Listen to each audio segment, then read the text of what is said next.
Hello and welcome again to class. It is Poultry Science. Poultry Science, and now today we're continuing on what was started last week, Coccidiosis, when the cells of the intestine fails. And now we've also already talked about the causal agent of Coccidiosis, which is a parasite called the Emeria species. Different species, you have Emeria maxima, Emeria brunetti, and the others. Now today we'll be going straight into post-mortem observation. Now we talked about last week again, lest I forget because this is important before I move on. Some of the signs and symptoms that you see in a poultry bed that is already infested with coccidiosis: ruffled feather, weakness, inability to eat, and then not the intestine not being able to absorb, of course, because it's already affected, necrotic, and so we're not able to absorb nutrients, so the animal is depreciated. You see also in the flock, you see they don't have uniform weight, they don't have uniform growth, so you see some are very skinny, some look somehow. So these are some of the signs you see. I want to recommend that you look at the previous video so you'll be able to follow on this. Now if you've not liked, please like, share, also subscribe, and thank you so much. Now let's go straight to what we have today for the length of the video. Today we have post-mortem observation. Now what are those things that we would observe if we carry out a PM, post-mortem, on animal that had suffered or died also as a result of coccidiosis infestation? Now post-mortem means a check post after death observation.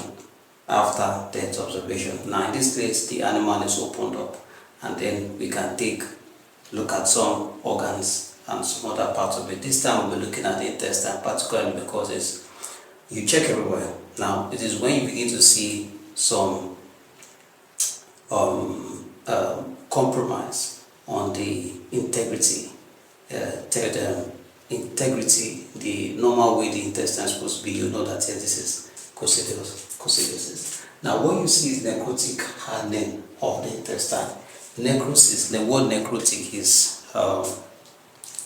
adjective describing what it's supposed to be. This necrosis, the line is a necrosis. The necrosis is when you begin to see deadening of the cells. In this time, because it's the intestine, it is the deadening of the cells of the intestine. We need to see that the cells of the intestine are dead. Now, not all parts of the intestine, it can be localized and it can even spread longer. Another thing that you see if you look at the close observation of the intestine to conclude that it's probably going to be coccidiosis is when you see ulceration. Now, what is ulceration? It's from the word ulcer. Ulcer means sore, injury, or cut.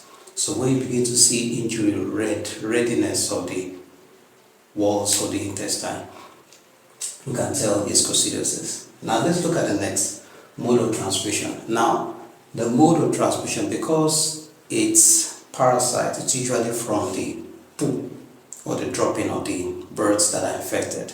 Now when it drops, others come in while they peck, they pick from it.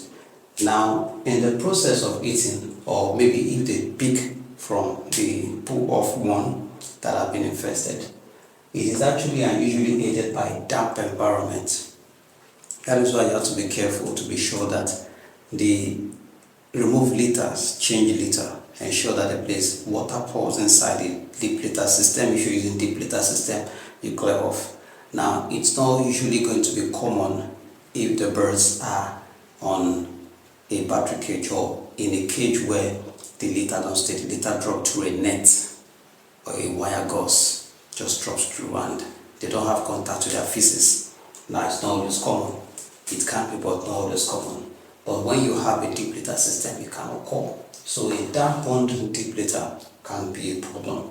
Then treatment, you use Coccidiosis. Now we won't recommend you see a local veterinary doctor or local vet shop. They'll give you appropriate Coccidiosis. Now the next is prevention. Ways of preventing it is tackling this. You have to prevent damp environment. And two, you notice birds that are having such symptoms, you separate them from the entire flock. Now, this has been quite short, and today we'll draw the curtain on coccidiosis. The next class will pick up another ailment that is common in poultry birds. I want you to join me in the next class. Please do that. Like, share, subscribe if you've not. Thank you for staying tuned.